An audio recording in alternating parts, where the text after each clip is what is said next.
ত্রয়োদশ জাতীয় সংসদ নির্বাচনের প্রার্থিতা বাতিলের বিরুদ্ধে আজ থেকে শুরু হচ্ছে আপিল কার্যক্রম। যাচাই বাছাইয়ের শেষ দিন পর্যন্ত সারা দেশে 723 জনের মনোনয়নপত্র বাতিল হয়েছে। রোববার বিকেল 5টায় শেষ হওয়া ত্রয়োদশ জাতীয় সংসদ নির্বাচনের মনোনয়নপত্র বাছাইয়ের ফলাফলে মোট 1842টি মনোনয়নপত্র বৈধ হয়েছে। আপিলের জন্য আগারগাঁওয়ে নির্বাচন ভবন অঞ্চল ভিত্তিক 10টি বুথ স্থাপন করা হয়েছে। 9 জানুয়ারি বিকেল 5টা পর্যন্ত প্রার্থী, ব্যাংক বা আর্থিক প্রতিষ্ঠান, সরকারি সেবাদানকারী প্রতিষ্ঠান বা প্রার্থী লিখিতভাবে ক্ষমতা প্রাপ্ত কেউ ইসিতে আপিল করতে পারবেন। মনোনয়নপত্র গ্রহণ বা বাতিল আদেশের বিরুদ্ধে দাখিলকৃত আপিল নির্বাচন কমিশন আগামী 10 জানুয়ারি থেকে 18 জানুয়ারির মধ্যে নিষ্পত্তি করবে। বিএনপির মহাসচিব মির্জা ফখরুল ইসলাম আলমগীর বলেছেন, সিলেট থেকে এবার নির্বাচনী প্রচারণা শুরু করবে বিএনপি। 2-1 দিনের মধ্যে তারেক রহমানকে দলের চেয়ারপারসনের পদে অধিষ্ঠিত করা হবে। রবিবার সন্ধ্যায় সিলেটের গণমাধ্যম কর্মীদের সাথে মতবিনিময় কালে এসব কথা বলেন তিনি। এই নির্বাচন জাতির জন্য এজন্যই গুরুত্বপূর্ণ যে মানুষ তার ভোটাধিকার থেকে বঞ্চিত ছিল। আগামী নির্বাচন নিয়ে মিডিয়া আশঙ্কার কথা বললেও দল হিসেবে বিএনপি শঙ্কা বোধ করে না। প্রথম থেকে নির্বাচন চেয়েছে বিএনপি, বলেন তিনি। মপক্রেসি গণতন্ত্রকে ধ্বংস করে দেয়, এটা থেকে বের হতে হবে বলেও জানান মির্জা ফখরুল। নির্বাচনের বাধাগুলো অনেকটা দূর হয়ে গেল।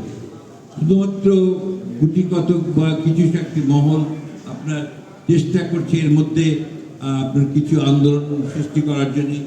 আমার মনে হয় না যে এটা আপনার শেষ পর্যন্ত টিকে থাকবে বা তারা তাদের যে লক্ষ্য সেই লক্ষ্যে পৌঁছানোর জন্য ওই পথ ছেড়ে দিয়ে আপনার যেটাকে আমরা বলি যে আপনার কনস্টিটিউশনাল পথ বেছে নেবে এবং সেটাই হবে সঠিক সিদ্ধান্ত। গোলামীর রাজনীতি নয়, 11 দলীয় জোট আজাদির হয়ে কাজ করবে বলে জানিয়েছেন এনসিপির মুখ্য সমন্বয়ক নাসির উদ্দিন পাটোয়ারি। সকালে শহীদ শরীফ ওসমান হাদির কবর জিয়ারত শেষে আজাদির যাত্রার প্রাক্কালে সাংবাদিকদের তিনি এ কথা বলেন। এনসিপির মুখ্য সমন্বয়ক অভিযোগ করে বলেন, আজও ওসমান হাদির খুনিদের ট্রেস করতে পারেনি সরকার। শাম্য, হাদি সহ সব হত্যাকাণ্ডের বিচারের দাবিতে জোট মাঠে নামছে বলেও জানান তিনি। এ সময় নির্বাচনকে কেন্দ্র করে প্রশাসনের আচরণ একপাক্ষিক হলে নির্বাচনের কোনো প্রয়োজন নেই বলে মন্তব্য করেছেন এনসিপির দক্ষিণাঞ্চলের মুখ্য সংগঠক হাসনাত আব্দুল্লাহ। করতে হয় তাহলে এই প্রশাসনের নগ্ন আচরণের তাদেরকেও প্রতিবাদ জানাতে হবে। আর যদি প্রতিবাদ না জানায় তাহলে জনাব তারেক জিয়া সাহেবকে নির্বাচন কমিশনারের সাথে বসে ওনারা কয়টা আসন চায় সেটি দিয়ে এই জনগণের সাথে কোনো প্রহসন করার আসলে আমি প্রয়োজন বোধ করি না। সিলেট ও আশপাশের এলাকায় ভোর রাতে ভূমিকম্প অনুভূত হয়েছে। ভোর আনুমানিক 4টা 47 মিনিটের দিকে কয়েক সেকেন্ডের জন্য কম্পন অনুভূত হয়। নগরীর জিন্দাবাজার উপশহর, আম্বরখানা, টিলাগড়, শাহপরান থানা এলাকা ছাড়াও দক্ষিণ সুরমা, জৈন্তাপুর ও কোম্পানিগঞ্জ উপজেলায় ও কম্পন অনুভূত হয়েছে বলেও স্থানীয়রা জানান। তবে তাৎক্ষণিকভাবে কোথাও কোনো ক্ষয়ক্ষতি বা হতাহতের খবর পাওয়া যায়নি। ভূকম্পনের সময় ঘরে থাকা অনেকে আতঙ্কিত হয়ে বাইরে বের হয়ে আসেন। মার্কিন ভূতাত্ত্বিক জরিপ সংস্থা ইউএসজিএস এর তথ্য অনুযায়ী বলছে, ভোর 4টা 47 মিনিটে অনুভূত হওয়া ভূমিকম্পটির মাত্রা ছিল 5.4। উৎপত্তিস্থল ভারতের আসাম রাজ্যের মরিগাঁওয়ে। ভূমিকম্পটির গভীরতা ছিল 35 কিলোমিটার।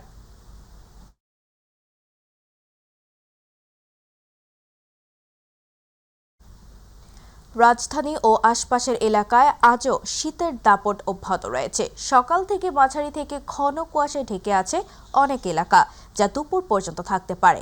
একই সাথে তাপমাত্রা আগের মতোই অপরিবর্তিত থাকবে, ফলে শীতের অনুভূতিও কমার সম্ভাবনা নেই। আবহাওয়ার পূর্বাভাসের তথ্য অনুযায়ী আজ সকাল 6টায় ঢাকার তাপমাত্রা রেকর্ড করা হয়েছে 13.8 ডিগ্রি সেলসিয়াস এবং এ সময় বাতাসের আর্দ্রতার পরিমাণ ছিল 88%। এতে বলা হয়েছে, দুপুর পর্যন্ত আকাশ অস্থায়ীভাবে আংশিক মেঘলা থাকতে পারে। এ সময় আবহাওয়া শুষ্ক থাকার সম্ভাবনা রয়েছে, তবে মাঝারি থেকে ঘন কুয়াশা পড়তে পারে। এ সময় উত্তর অথবা উত্তর পশ্চিম দিক থেকে ঘন্টায় 6 থেকে 12 কিলোমিটার বেগে বাতাস প্রবাহিত হতে পারে। দিনের তাপমাত্রা প্রায় অপরিবর্তিত থাকতে পারে।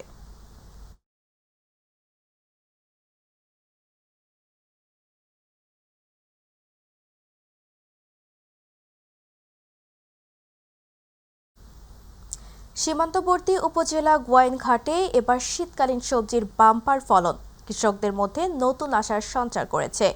অনুকূল আবহাওয়া, আধুনিক চাষ পদ্ধতি আর কৃষি বিভাগের নিয়মিত পরামর্শে মাঠে মাঠে মিলছে প্রত্যাশার চেয়েও বেশি ফলন। এরই মধ্যে স্থানীয় চাহিদা মিটিয়ে এখানকার উৎপাদিত সবজি যাচ্ছে জেলা শহর সহ দেশের বিভিন্ন বাজারে। প্রতিনিধি হুমায়ুন আহমেদের পাঠানো তথ্যচিত্রে বিস্তারিত জানাচ্ছেন জুবাইর রহমান। সিলেটের সীমান্তবর্তী উপজেলা গোয়াইনঘাট, চারপাশ জুড়ে এখন সবুজের সমারোহ। মাঠে মাঠে শীতকালীন সবজির বাম্পার ফলন কৃষকদের মুখে এনে দিয়েছে তৃপ্তির হাসি। উপজেলার হাজিপুর, ঢালারপাড়, পান্থমাই, লাখেরপাড় সহ প্রায় সব ইউনিয়নেই চলছে শীতকালীন সবজির ব্যাপক চাষ। অনুকূল আবহাওয়া, সঠিক পরিচর্যা আর কৃষকদের পরিশ্রমে এবছর ফলন হয়েছে প্রত্যাশার চেয়েও বেশি। লাউ, মূলা, ফুলকপি, কুমড়া, ধনেপাতা থেকে শুরু করে শিম, মরিচ, বেগুন আর টমেটো সবজির কোনো ঘাটতি নেই মাঠে। চলতি মৌসুমে রবি শস্য আবাদ নির্ধারণ ছিল 2375 হেক্টর জমিতে, কিন্তু বাস্তবে চাষ হয়েছে তারও বেশি জমিতে। তার কাছ থেকে দেখে দেখে শিখছি। এখন আমরা নিজেরা ক্ষেত করি, যেমন বাইরা ডিস্ট্রিক্টর ব্যবসায়ী বিন্দু আসে, আইসা কিনিয়া নেয়। কেউ পানি দিতেছি, কেউ ঘাস বাঁচতেছি, কেউ মাটি খনন করতেছি। এ মৌসুমে সবচেয়ে বেশি আগ্রহ দেখা গেছে মৌসুমি তরমুজ চাষে। 925 হেক্টর জমিতে তরমুজ চাষ হয়েছে গোয়াইনঘাটে। এছাড়াও 324 হেক্টর জমিতে মরিচ, 278 হেক্টরে শিম, 160 হেক্টরে টমেটো এবং 148 হেক্টর জমিতে কালো বেগুন চাষ হয়েছে। ক্ষেত কিছু করতেছি, তরমুজ ক্ষেত করছি, দেখি আল্লাহ কোন পর্যন্ত কি করে। তরমুজ ফলন ক্ষেত করিয়া বিভিন্ন জায়গায় চাহিদা মেটাই। আমাদের এই জমিনে ইনশাল্লাহ একটা তরমুজ 5 থেকে 7 কেজি 8 কেজি পর্যন্ত হয়েছে। ইতোমধ্যে স্থানীয় বাজারে চাহিদা মিটিয়ে উৎপাদিত সবজি যাচ্ছে জেলা শহর সহ দেশের বিভিন্ন আড়তে, বললেন উপজেলা কৃষি কর্মকর্তা। এই বছর হচ্ছে লক্ষ্যমাত্রা 4200 হেক্টর জমিতে শীতকালীন সবজির লক্ষ্যমাত্রা আছে। আমরা ইতিমধ্যে প্রায় 4000 হেক্টরের মতো জমিতে আবাদ সম্পন্ন হয়েছে এবং বাকিটা চলমান আছে। আমরা আশা করি যে আমাদের যে লক্ষ্যমাত্রা আছে, লক্ষ্যমাত্রার চেয়ে আমরা বেশি আবাদ করতে পারবো। বাম্পার ফলন আর লাভজনক দামে কৃষক সমাজে তৈরি হয়েছে নতুন আশার আলো। সবজি চাষের এই সাফল্য গোয়াইনঘাটের অর্থনীতিতেও রাখবে ইতিবাচক প্রভাব, এমনটাই আশা সংশ্লিষ্টদের। আবহাওয়া অনুকূলে থাকলে আরও দীর্ঘ সময় সবুজ থাকবে গোয়াইনঘাটের সবজি ক্ষেত। জুবাইর রহমান, মাই টিভি নিউজ।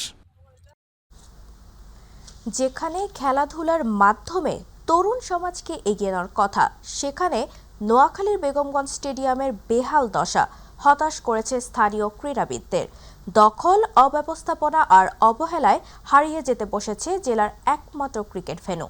তবে আশার কথা, প্রশাসন ও সংশ্লিষ্ট মহলের উদ্যোগে এই স্টেডিয়াম সংস্কার করা গেলে আবারও এখানে ফিরতে পারে মাঠ ভরা দর্শক আর প্রাণচঞ্চল খেলাধুলা।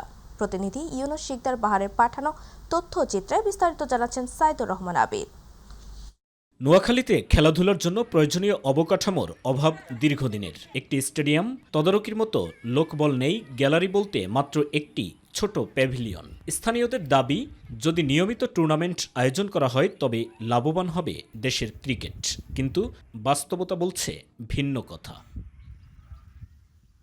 জেলা শহরে শহীদ ভুলু স্টেডিয়ামকে বাংলাদেশ ফুটবল ফেডারেশন বাফুফের কাছে 30 বছরের জন্য লিজ দিয়েছে নোয়াখালী জেলা ক্রীড়া সংস্থা। ফলে ক্রিকেটের জন্য বেগমগঞ্জ স্টেডিয়ামই এখন একমাত্র ভরসা। 13 একর জায়গা জুড়ে থাকা এই স্টেডিয়ামটির বর্তমান চিত্র উদ্বেগজনক। অধিকাংশ জায়গায় দখল হওয়ার পথে। স্টেডিয়ামের আউটার গ্রাউন্ডে চলে সবজি ও ধান চাষ। নিচু জায়গা হওয়ায় বর্ষা মৌসুমে পুরো মাঠ পানিতে তলিয়ে যায়। 13 একর জমির উপর প্রতিষ্ঠিত হলেও এই বেগমগঞ্জ স্টেডিয়ামে কোনো উন্নয়নের ছোঁয়া লাগে নাই। মাঠ হচ্ছে খেলোয়াড়দের প্রাণ, যদি খেলোয়াড়রা মাঠে না থাকে এটা হচ্ছে বিভিন্নভাবে বেদখল হয়ে যায়। স্টেডিয়ামের মাধ্যমে আমরা যে মাদকমুক্ত সমাজ গড়ার জন্য এবং আমাদের কিশোর তরুণ যুবকদেরকে খেলাধুলার মাধ্যমে মাদকমুক্ত অপসংস্কৃতি থেকে দূরে থেকে আমরা সুস্থতার সংস্কৃতিতে ফিরিয়ে আনতে পারবো। স্থানীয় ক্রীড়াবিদ ও সচেতন মহলের বিশ্বাস, বেগমগঞ্জ স্টেডিয়াম সংস্কার করে নিয়মিত খেলাধুলার আয়োজন করা গেলে যুব সমাজকে মাদকাসক্তি থেকে ফিরিয়ে আনা সম্ভব। স্টেডিয়ামটি খেলার অনুপযোগী অবস্থায় আছে বর্তমানে এবং স্টেডিয়ামের সংস্কার কাজও জরুরি। তবে আমি দেখেছি স্টেডিয়ামটি সংস্কার করার জন্য ইতিমধ্যেই যুব ও ক্রীড়া মন্ত্রণালয়ে পত্র প্রেরণ করা হয়েছে। আশা করি সেখান থেকে যখন বরাদ্দ পাওয়া হবে তখন এই স্টেডিয়ামটি সংস্কার কার্য শুরু হবে।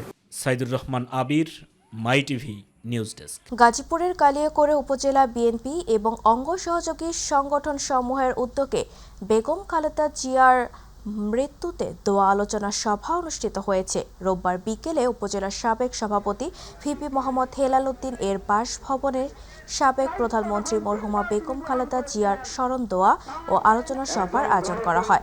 দোয়া ও আলোচনা সভায় প্রধান আলোচক হিসেবে উপস্থিত ছিলেন গাজীপুর 1 আসনের বিএনপি মনোনীত সংসদ সদস্য পদপ্রার্থী বিএনপি নির্বাহী কমিটির সদস্য মেয়র মুজিবুর রহমান। দোয়া স্মরণ সভায় মরহুমা দেশনেত্রী বেগম খালেদা জিয়ার আত্মার মাগফিরাতের জন্য দোয়া কামনা করা হয়। এখানে বসে গণতন্ত্রের মাতা, যিনি সারা জীবন গণতন্ত্রের জন্য সংগ্রাম করেছেন,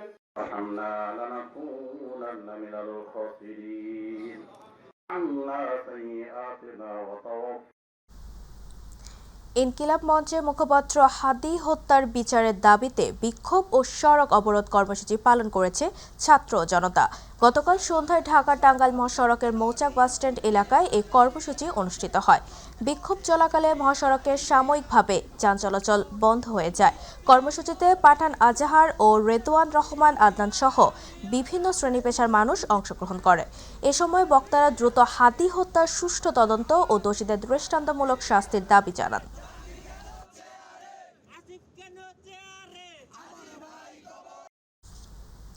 সিরাজগঞ্জে তীব্র শীতের দাপটে জনজীবন বিপর্যস্ত হয়ে পড়েছে। সূর্যের দেখা নেই, আকাশ কুয়াশাচ্ছন্ন, সঙ্গে বইছে হিমেল হাওয়া। টানা 2 দিন ধরে জেলার সর্বনিম্ন তাপমাত্রা নেমে এসেছে 9.6 ডিগ্রি সেলসিয়াসে।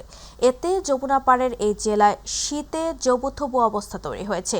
ঘন কুয়াশায় হেডলাইট জ্বালিয়ে যানবাহন চলাচল করছে সড়ক মহাসড়কে। প্রচণ্ড ঠান্ডার কারণে সকাল থেকে রাস্তাঘাটে মানুষের চলাচল কম দেখা যাচ্ছে। জীবিকার তাগিদে যারা বের হচ্ছেন তারাও শীতে কাবু হয়ে পড়ছেন। কনকনে ঠান্ডায় নিম্ন আয়ের মানুষ ঠিকমতো কাজ করতে পারছেন না, কৃষকরাও খেতে যেতে পারছেন না। ফলে ধানের বীজতলা নষ্ট হওয়ার আশঙ্কা করছেন তারা। অন্যদিকে শীতের কারণে কর্মহীন হয়ে পড়ায় অনেক পরিবারের সংসার চালানো কষ্টকর হয়ে উঠেছে। সংকটে থাকা মানুষজন আর্থিক সহায়তার পাশাপাশি পর্যাপ্ত শীত বস্ত্রের দাবি জানিয়েছেন।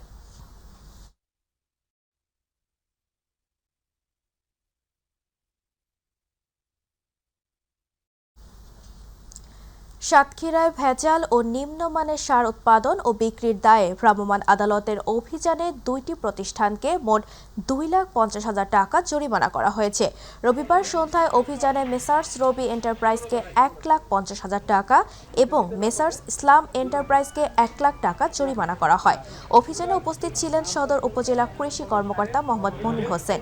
কৃষক ও কৃষি উৎপাদন সুরক্ষার ভেজাল সার বিরোধী অভিযান নিয়মিতভাবে চলমান থাকবে বলেও জানান তিনি। বেগম খালেদা জিয়ার মৃত্যুতে দিনাজপুরের ফুলবাড়ীতে বিএনপির আয়োজনে দোয়া ও মিলাদ মাহফিল অনুষ্ঠিত হয়েছে। উপজেলার আলাদিপুর ইউনিয়নের রাঙ্গামাটি এলাকায় বিএনপি সহ সকল অঙ্গ সংগঠনের আয়োজনে দোয়া ও মিলাদ মাহফিলে উপস্থিত ছিলেন বিএনপির সংসদ সদস্য প্রার্থী ব্যারিস্টার AKM কামরুজ্জামান। উপজেলা বিএনপির সভাপতি খুরশিদ আলম মোদি উপস্থিত ছিলেন।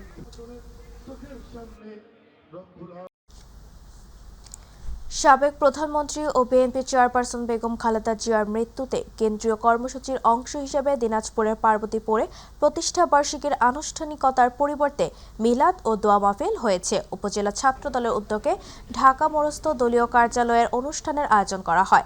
এ সময় উপজেলা বিএনপির যুগ্ম সম্পাদক আকরাম হোসেন, পৌর বিএনপির সভাপতি আতিয়ার রহমান, উপজেলা ছাত্র দলের আহ্বায়ক ইফতেখার আহমেদ রিগান, যুগ্ম আহ্বায়ক সাইফুল ইসলাম সহ সংশ্লিষ্টরা উপস্থিত ছিলেন।